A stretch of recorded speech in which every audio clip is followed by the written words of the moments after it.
Okay, I have Mohammed that I would like to introduce next.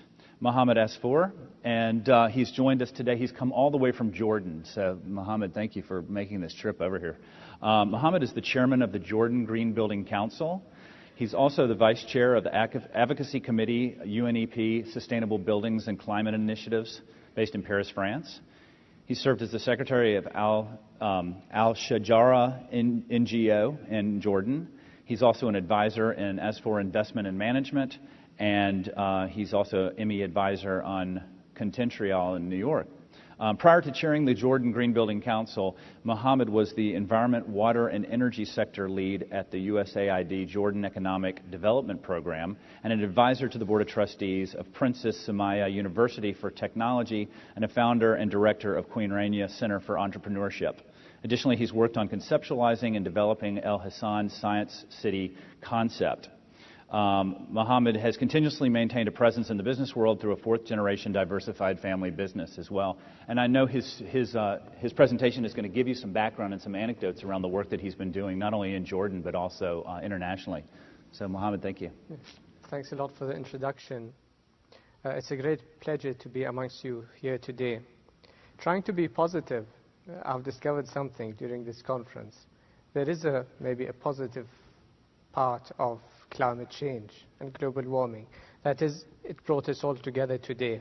It reminded us that we share one planet, we share one challenge. And this is something we should all address and work against together. Now, during this presentation, I'll be talking a little bit about some of the experiences we have in Jordan. One of the challenges we face is deforestation, as you can see in this picture. Less than 1% of Jordan's forests remain today. The reason for that is mainly, as you can see in this picture, the fires, and as you can see in this picture, it's logging due to the rise in energy costs during the past few years. Now, our recent ancestors thought that they did us a great favor by discovering cheap sources of energy. Today we discover that this is not true, and that there is a lot of economic opportunity and possibilities for job creation through trying to restore the balance between us and our surroundings. I'll speak here about an experience we had with school children. As you know, in a certain age, between 9 and 11 years old, any idea that you channel through the little brains of these people can remain there and will serve for a lifetime. When parents who cut trees or do not respect the forests of the country see their children so active, they also think again about what they're doing. So what we did here is we went to some rural areas, some areas that are financially challenged. What we did is we brought a group of actors who interacted with some of the students who really enjoyed it. After the interactive theater, each one of the students went and planted a tree. This was based on an experience we found in the Netherlands. This is His Royal Highness Prince Hamza ibn Hussein, during a visit to the Netherlands, where he was the patron of the Arbor Day celebrations. Now, another experience I will be talking about is the Jordan Green Building Council, which is a very new entity. Now, people might not know that about 1.3% of Jordan's population are either architects or engineers. We are one of the 3 most deprived countries in water resources anywhere in the world. We also import about 97% of our energy. So here we saw an excellent opportunity to show the economic benefits of being sustainable and being environmentally friendly.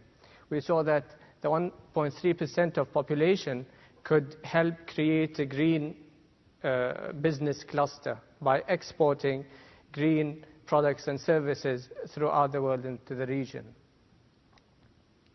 So the first thing we did when we got together, it was a diversified team representing the private sector, public sector, and academia.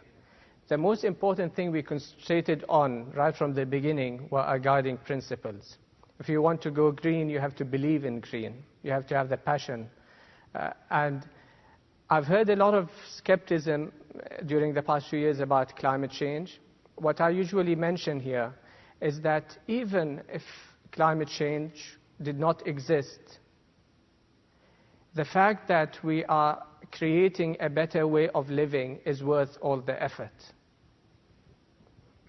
So green is harmony. Green is harmony with our surroundings, with us as human beings. It's better governance, it's more transparency, etc. And this is what we listed as guiding principles. What was very interesting is when we conducted a market survey, we discovered that there were so many people in Jordan who believed in the cause of green buildings. About 65% of the 200 people who were interviewed believed that it was extremely important to go the path to go towards green buildings. 29% thought it was important, but only 3% or 6% believed it wasn't worth the effort, which means that igniting inspiration was working. Now here are some of the photos of the events we conducted. It's a voluntary-based organization. So at one stage, we had about 100 people providing their time for free in order to serve this cause. And this is one of them who was lecturing or giving a lecture at the Royal Society for the Conservation of Nature. And in every event of the events you will see here, there were always more people than we anticipated and expected.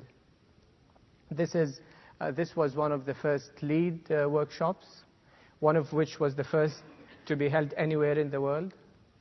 And this was in a university in the northern part of Jordan. The lady giving the presentation comes from the University of Florida. She was the first person to certify a platinum building in Florida. This is the University of Jordan. We were expecting about 250 people. About 600 people registered. They had to set up a video conferencing facility within another hall to accommodate for the number of people who were interested in the topic. This is a photo that was taken in Melbourne in 2008, showing people from all over the world who were working together on customizing LEED 3.0, which was not yet launched. This was our launch ceremony. As you can see, as in every event, there were a lot of people interested, and more than we expected. Here, there's a panel that also gives the international dimension of things. We had Europe, the US, Jordan, and the Middle East all represented on the panel. We use social media a lot, and we feel it's extremely effective, and perhaps this is one of the reasons that our events have been so successful, because only people who were interested in the topic were accessing both our LinkedIn and Facebook groups, and it's an invitation for you as well if you're interested in knowing more to join us there. So I'm trying to be brief here, and I think this covers some of the success stories that we had in Jordan. Thank you. Thank you, Mohammed. Thank you. I love the images of all the people that you're working with and the children and youth, because I think, and I'm going to quote Bonnie at this point, so if you were going to say this, I'm quoting you, corporations, organizations, entities, we forget, we give them these names, these acronyms, these big multinationals. They're people, they are people, and I think when we're really talking about how to inspire new audiences, we have to remember the faces of the people that we're reaching. So thank you for reminding us with your slides and your presentation.